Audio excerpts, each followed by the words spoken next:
Welcome to the Sunday History Rewind. I'm your host, Jim Lumley. Happy Valentine's Day. Today we're going to feature a short 5-minute video on the history of Valentine's Day. Where did this holiday originate? Was it a conspiracy from the evil capitalists at Hallmark? Or did it have its origins in religion? We'll find out here coming up in just a couple of minutes. But yesterday, First Lady Jill Biden surprised her husband with a little gift on the White House lawn for Valentine's Day. I just wanted some, joy, and I think things have been, so with the pandemic, just everybody's feeling a little down, so it's just a little joy, a little hope, that's all. Before we get into our main video today, I want to feature a short clip from Melania Trump's last Valentine's Day at the White House in 2020. And most people don't know this because the First Lady, unfortunately, didn't get a lot of attention, primarily because of the mainstream media's disdain for her husband.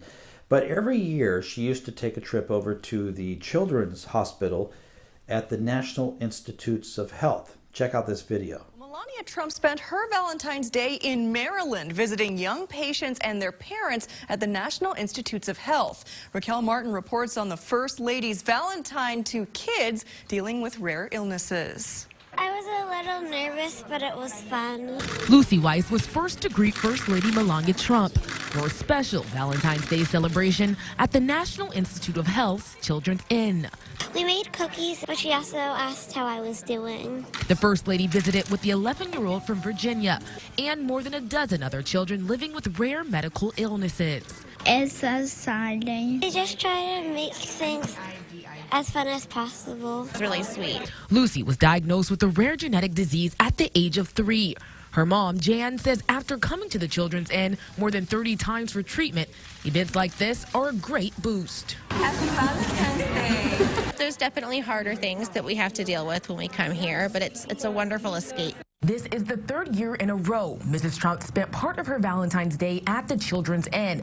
Parents I talked to say the visit also brings awareness to life-saving research their kids depend on. Maybe people can fund more to the Children's Inn, and it's so great that what she does for the families. 10-year-old Amber travels from California for her treatment, and she's been at the inn for each of the First Lady's visits. We're very grateful.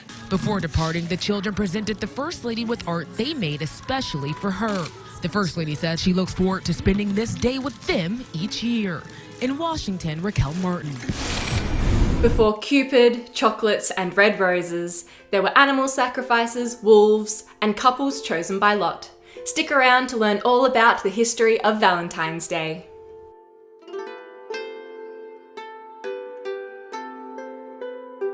Hello and welcome to Ancient History Encyclopedia. My name is Kelly, and today, in honour of Valentine's Day, we're going to have a look at the day's origins and its legendary history.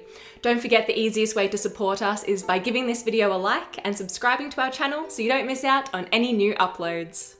Across the world and in many forms, Valentine's Day or Saint Valentine's Day is celebrated by the giving of gifts, cards, and flowers in the name of the Christian Saint Valentine on February the 14th. According to legend, there were at least 3 different Christian saints named Valentine or Valentinus who were martyred, one of which because they kept marrying young couples in secret, even though the Roman Emperor Claudius II had banned young men from getting married because they were the best soldiers and he preferred them unwed. This story, like every other concerning the holiday, is not historically attested. Another concerns itself with the first Valentine greeting given by a man or a priest named Valentine.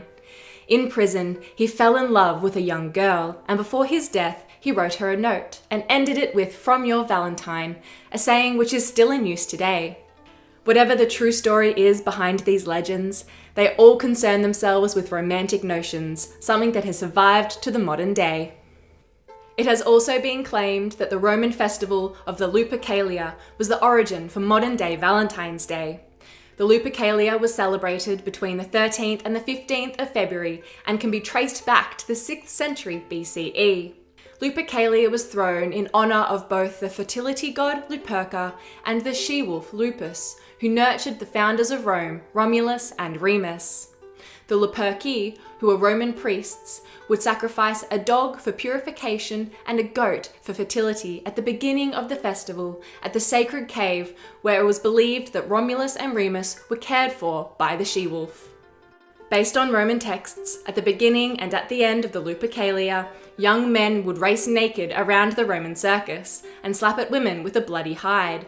This was thought to increase their chances of getting pregnant, or if they already were, for them to have a healthy child.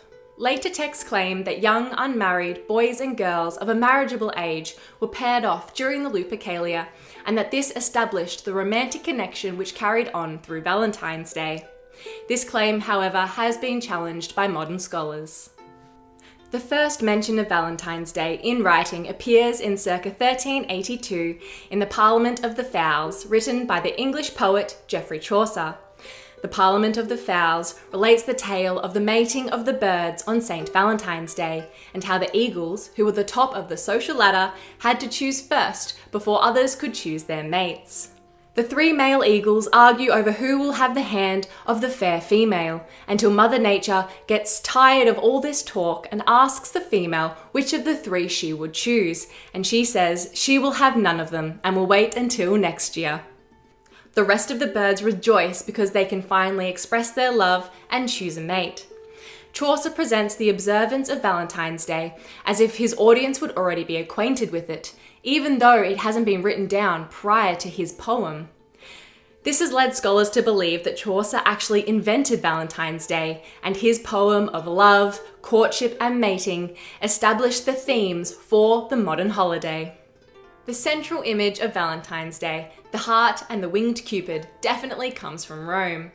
Cupid was the son of the messenger god Mercury and Venus, the goddess of love. He was envisioned as a winged baby with a bow whose arrows would inspire love in anyone he struck. Beginning in the 14th century CE, Christian artists began depicting the pagan Cupid as a Christian angel, and by the early 19th century CE, baby Cupid with his bow and heart symbolizing love began appearing on Valentine's Day cards. Since the 19th century, the holiday has only become more and more popular, and it is now one of the most widely observed holidays in the world, in whatever form that may take. So, how do you feel about Valentine's Day? Do you celebrate it? Are you a fan of it? Let us know down in the comments below. And don't forget, if you enjoyed this video, chuck it a like and subscribe to our channel so you don't miss out on any new uploads. And finally, we're going to wrap up with a little risque video, something a little humorous about President's Day. Check this out.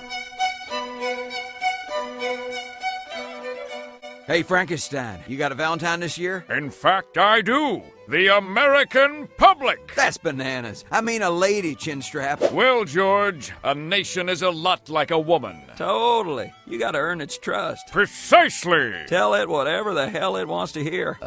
Clinton! Jesus, Bill, what the hell's wrong with you? Y'all sicko! Hey, what can I say, man? I just love my country.